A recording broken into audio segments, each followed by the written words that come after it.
বিশ্বনবীর কুমারী বিবি একমাত্র আম্মা জান আয়েশা, তিনি নবীজিকে বলছেন, ইয়া রাসূলুল্লাহ, আমাকে সব থেকে বড় পবিত্র ওয়া শিখিয়ে দেন। ছোটখাটো পাক আমি হব না, এমন পাক হব যে আমার গায়ে একটা ময়লার দাগ থাকবে না। নবীজি বললেন, আয়েশা রে, সব থেকে বড় পাক হচ্ছে রুজিকে পবিত্র করো, নিজেকে হারাম থেকে বাঁচাও।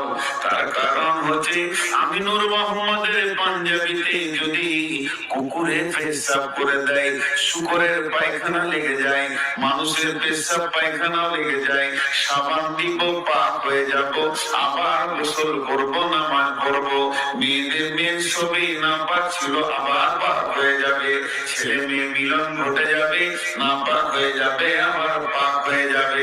সব জিনিসের পাক হওয়া বড় আসান।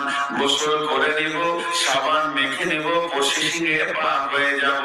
কিন্তু বন্ধুরে, যদি এক মুঠো বলিনি, একটা দানা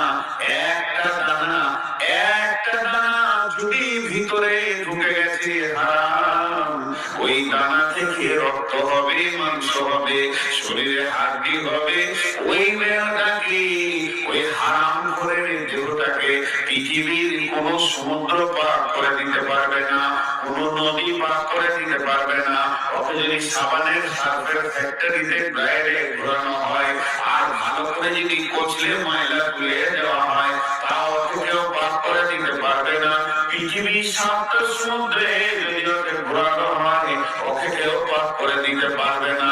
ওই ব্যক্তিটা যার জিভ দিয়ে মুখ দিয়ে, যে মেয়েটা জিভ দিয়ে মুখ দিয়ে হারাম মাল পেটে ঢুকে গেছে, ওই দেহটাকে পাক করার জন্য পানি লাগবে না, সাবান লাগবে না, শুধু একটা জিনিসে ওটা পাক হবে, সেটা হচ্ছে আল্লাহর জাহান্নামের আগুন। যদি সোনাতে খাদ থাকে, আর ওই সোনাটাকে যদি সাবান দেওয়া হয়, গরম পানিতে ধোয়া হয়, রেখে দিয়ে দেওয়া হয়, ওটাকে সদা দেওয়া হয়, ওটা চকচক চকচক করবে, আরো ভালো লাগবে। কিন্তু ওটা কোনদিন খাদটা বের হবে না। সোনার খাদ বের হওয়া একটাই রাস্তা, সেটা জাহান্নামে, মানে এসিডার আগুন।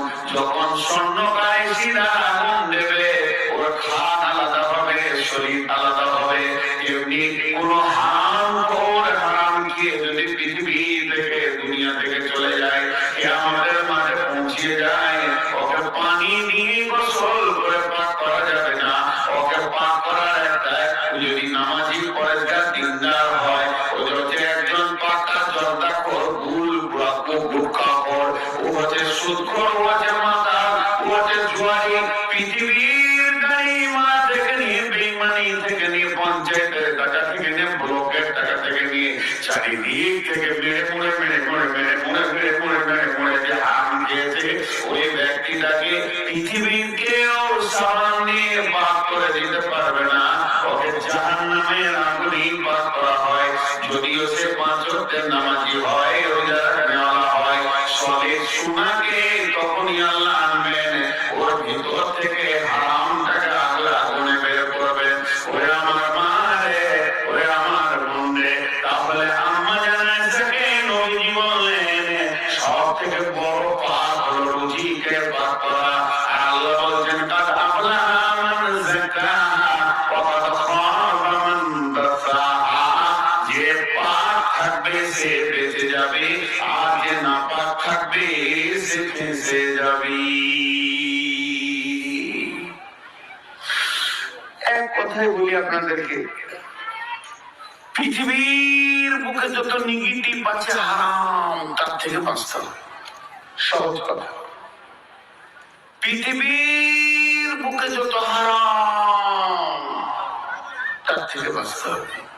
তোমাকে যদি কিয়ামতের মাঠে বাঁচতে হয়, এবার আল্লাহ 4টা কসম খেয়েছে। জিনিসগুলো গুরুত্ব দেন, আল্লাহ কসম খেয়েছে, মানুষ নয়। Life is a celebration. It's loud, it's messy.